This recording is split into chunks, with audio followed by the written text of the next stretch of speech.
اللهم صل وسلم على سيدنا محمد وعلى آله وصحبه الطيبين الطاهرين. السلام عليكم ومرحبا بكم كامل في قناة نسيم الروح للطبخ والحلويات، وإن شاء الله يلاقيكم هذا الفيديو في أحسن الأحوال. وبما أنه رانا في شهر رمضان حبيت نقولكم رمضان كريم، إن شاء الله ربي يتقبل منا ومنكم صالح الأعمال ونصوموه إن شاء الله بالصحة والهنا. كما راكم تشوفوا اليوم الوصفة تاعي اللي هي ما تخلوش من كامل الطاولات الجزائرية اللي هو الطاجين الحلو. واللي حابة تعرف طريقة التحضير نقولها تبعي معايا الفيديو للأخير وفرجة ممتعة للجميع.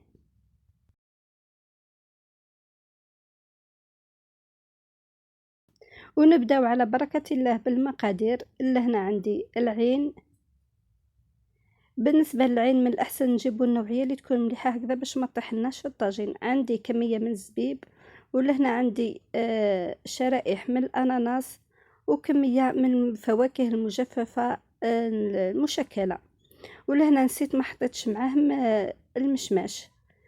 وعندي مغرف من المارغرين ولا السمن، عندي نجمة الأرض والقرفة، عود قرفة، وبلا ما نساو الرشة تاع الملح ولافاني والسكر. اللي هنا رايحين نبداو نكيلو الفواكه المجففه نتاعنا. حطيت العين ونحط كامل الفواكه اللي عندي.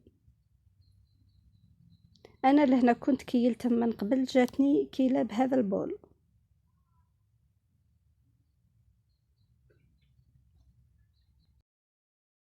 لازم نكيل كامل الفواكه اللي عندي. انا لهنا من بعد كي زدت المشماش راني زدت كميه من السكر والماء. وكما راكم تشوفوا نفس الكيله اللي كيلت بها الفواكه نكيل بها السكر والماء. لهنا بالنسبه للسكر اللي ما يحبش الحلاوه بزاف يدير كيله ناقصه من السكر. نزيد 2 كيلات من الماء. لهنا بالنسبه اللي حابه تفور الفواكه نتاعها دير كيله برك من الماء، اللي حابه تشمخ في الماء دير 2 كيلات. نحط الزبده ولا المارغرين ولا السمن، عود القرفه ونجمه الارض والملح، ونزيدو لافاني.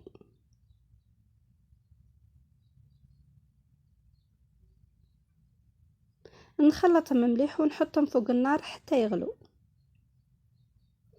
لهنا كما راكم تشوفوا جبت البول هذا درت فيه الماء يكون دافي، من الاحسن يكون دافي ما نديروش سخون بزاف. نحط فيه العينه نتاعنا، ومن الاحسن نضلوا نبدلوا لها الماء هكذا باش الطاجين تاعنا ما يجيناش اللون تاعو داكن. نبدلوا له الماء ونديروا لها الماء دافي. وفي بول واحد اخر جبت زبيب تاعي زدت حتى هو شمختو في الماء يكون عادي، مش لازم يكون دافي. نزيد نشكل باقي الفواكه المجففة في بول آخر. لهنا بالنسبة للأناناس حتى هو درتو مع الزبيب لأنه حتى هو رايح نبدأ به يطيب هو الأول مع الزبيب.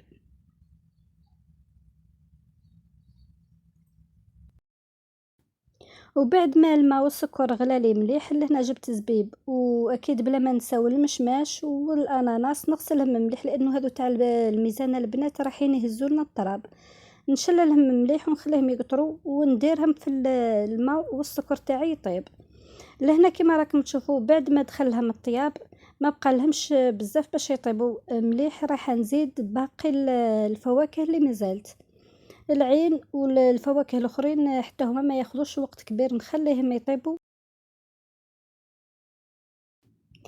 الطاجين تاعنا راهو طاب لهنا كما راكم تشوفوا فيها البنات، والصوص نتاعنا جاتنا ذهبيه ما جاناش اكحل لانه العين تاعنا غسلناها شمخناها شحال من مره في الماء الدافي، هي اللي تطلق لنا اللون الداكن. لهنا كلمسه اختياريه باش تدي اللون هذاك الذهبي مليح. جبت شعرات من الزعفران شمختهم في شويه ما زهر، بعد ما طلق اللون تاعهم درتهم في الطاجين تاعنا. وبلا ما نساو شويه من بودره ما زهر ولا ما زهر. نخلط كامل المكونات مع بعضهم.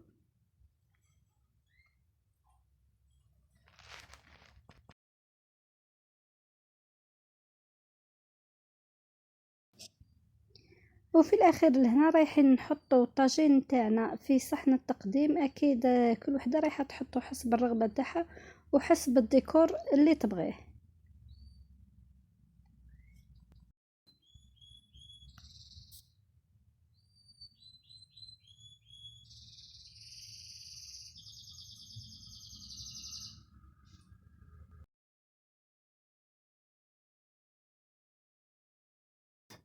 وكما قلت لكم البنات، بالنسبه للتزيين اكيد راح يكون اختياري وحسب الرغبه وحسب المتوفر عندك.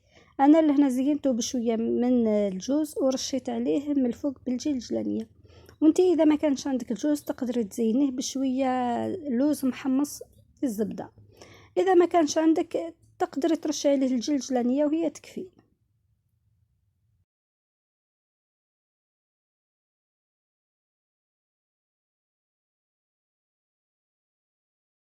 الوصفة تاعنا راهي واجدة، اللي هي طاجين الحلو.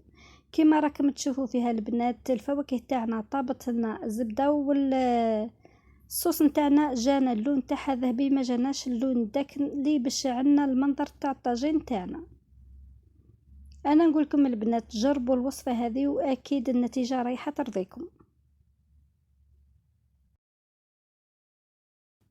وان شاء الله البنات الوصفه هذه ولا الطريقه هذه تنال اعجابكم. هنا وصلت لنهايه الفيديو، ما بقى لي غير نقول لكم دمتم في رعايه الله وحفظه. تهلاو في رواحكم والى الملتقى في فيديو اخر ان شاء الله. دمتم في رعايه الله وحفظه، والسلام عليكم ورحمه الله تعالى وبركاته.